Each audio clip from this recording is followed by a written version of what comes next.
Assalamualaikum warahmatullahi wabarakatuh. Halo semuanya. Di sini saya dan tim akan menjelaskan materi mengenai Distributing Test Project. Berikut merupakan tim saya, yaitu tim 5. Di dalam materi Distributing Test Project terdapat submateri. Yang pertama, memilih mitra Anda.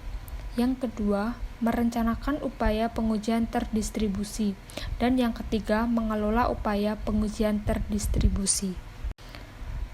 Nah, di sini materi tentang Distributing Test Project yaitu menyusun upaya pengujian terdistribusi melibatkan pembuatan proyek tes metrik atau keterampilan metrik proyek hybrid yang terdiri dari tim pengujian, kontributor lain dalam perusahaan, dan orang-orang yang bekerja di perusahaan lain.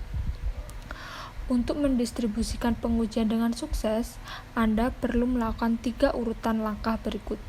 Yang pertama, memilih mitra pengujian Anda. Yang kedua, rencanakan upaya pengujian yang didistribusikan. Yang ketiga, kelola pengujian eksternal seolah-olah itu milik Anda.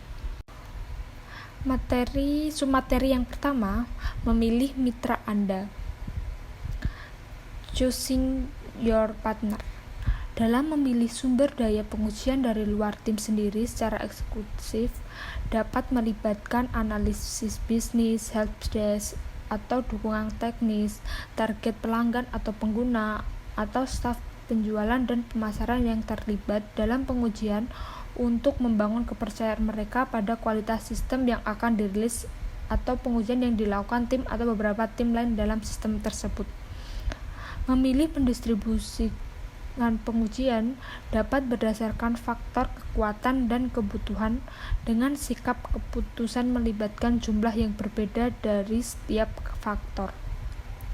Untuk menghindari hal ini, harus memahami kekuatan dan kelemahan berbagai calon mitra tes. Yang pertama, vendor Anda. Ketika vendor memproduksi komponen utama untuk sebuah sistem, penilaian yang jelas tentang kualitas komponen dan strategi pengujian yang cerdas adalah kunci untuk mengurangi risiko-risiko yang ada.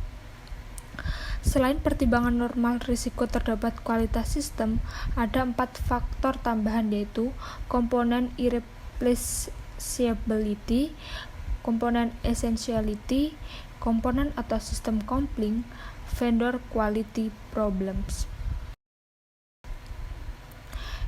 Komponen kunci yang mempengaruhi kualitas sistem yang pertama yaitu komponen irreplaceability atau juga disebut sebagai komponen tidak tergantikan.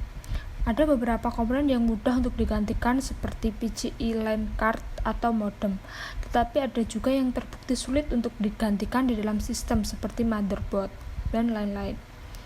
Yang kedua, komponen essentiality, yaitu sistem memiliki komponen tambahan yang merupakan fitur tambahan yang menarik, yang bagus jika bekerja tapi bukan fitur utama bagi pelanggan. Yang ketiga, komponen atau sistem coupling.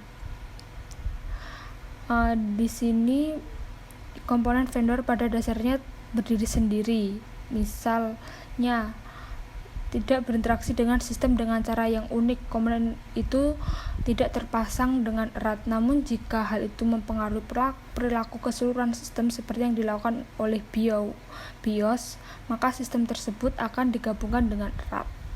Yang keempat, vendor quality problem, yang mencakup penilaian yang cermat atas kemampuan, kekuatan, dan kelemahan vendor, dan yang harus mencakup masalah kualitas seperti praktik dan proses pengembangan dan pemeliharaan. Yang kedua, third party testing organization atau organisasi pengujian pihak ketiga, yang juga disebut pengujian pihak ketiga, mencakup organisasi apapun yang menawarkan layanan pengujian kepada klien yang membayar. Yang di sini hal yang paling penting adalah keahlian dalam manajemen proyek uji dan keterampilan berpengalaman dalam pengujian teknis. Kalian perusahaan mungkin juga terfokus dengan erat atau unik. Keuntungan lain adalah perusahaan uji sering dapat mulai menjalankan tes untuk lebih cepat daripada yang bisa dilakukan sendiri. Yang ketiga adalah sales office atau kantor penjualan. Jika kita menjual produk secara internasional, kita mungkin memiliki kantor penjualan lokal atau mitra penjualan di berbagai wilayah. Bagaimanapun, kantor penjualan secara sadar dan memenuhi syarat bertujuan untuk mengevaluasi resiko kualitas unik dari pasar luar negeri. Jika kita bertanggung jawab atas hasil pengujian dan ingin barang tertentu diuji, kita perlu memperhatikan detail ini. Yang keempat adalah user and user surrogate.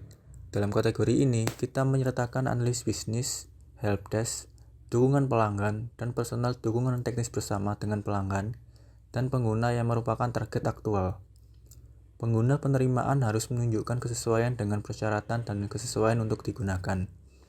Uji coba percontohan menunjukkan kesiapan untuk produksi, baik dalam hal perakitan atau mulai menggunakan sistem untuk melakukan pekerjaan secara nyata. Sebagian besar program alpha dan beta ada dalam kategori ini. Kemudian setelah tahap memilih partner atau mitra selesai, selanjutnya adalah tahap planning a distributed test effort.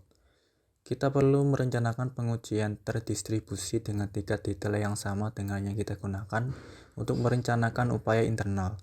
Titik awal adalah penyelesaian perencanaan tes tingkat tinggi. Kita juga harus memiliki suite tes tersendiri yang didefinisikan dengan cukup baik, meskipun beberapa detail mungkin masih harus diselesaikan. Proses pelacakan pengujian dan pelacakan bug harus tetap dikerjakan juga. Langkah pertama pada tahap planning a distributed test effort adalah assessing capabilities atau penilaian kemampuan.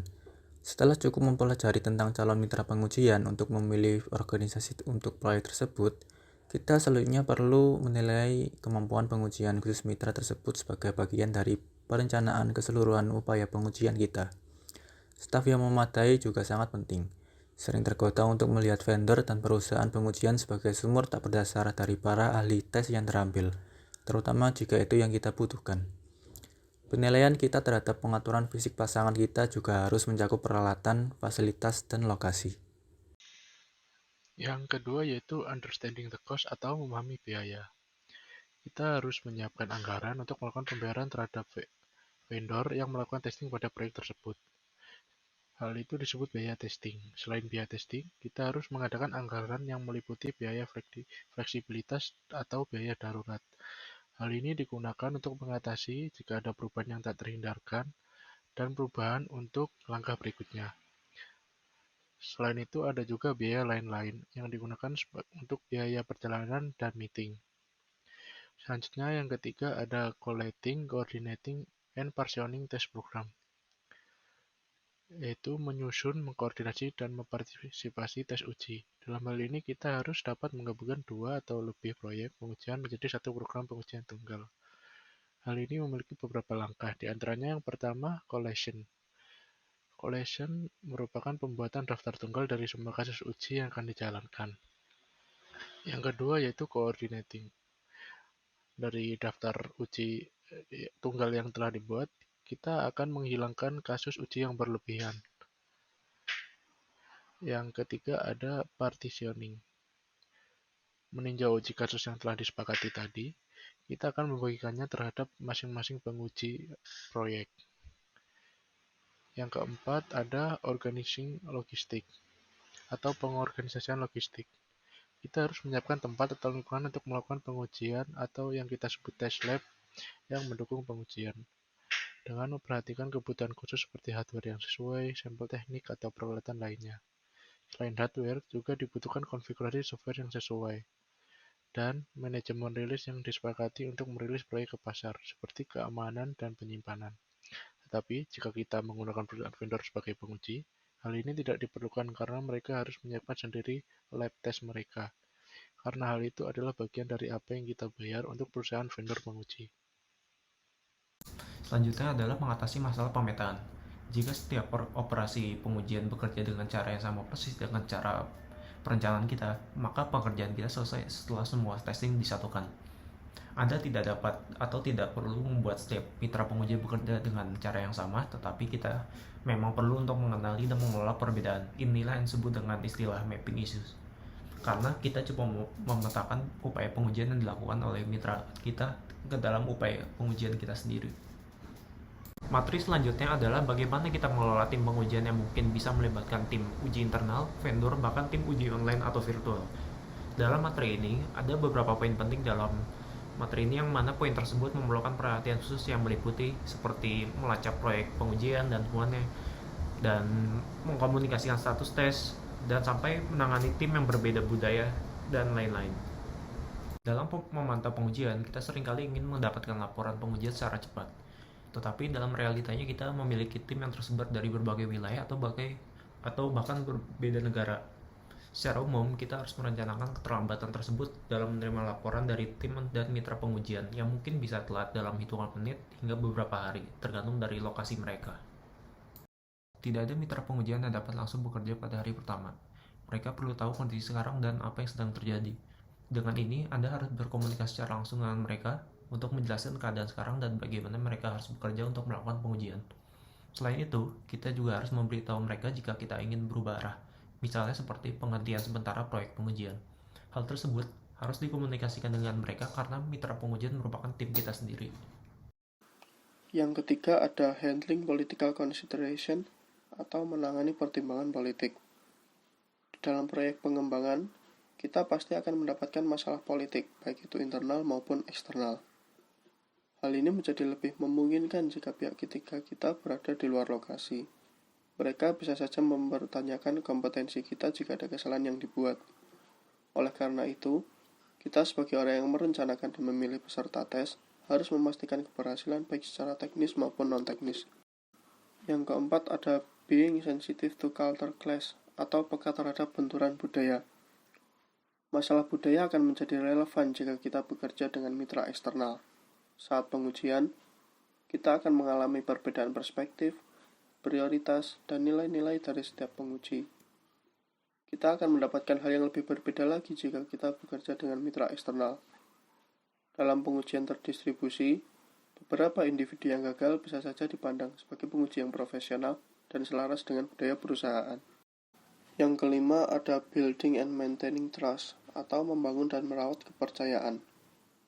Dalam pengujian, kepercayaan merupakan hal yang lebih mendasar daripada budaya.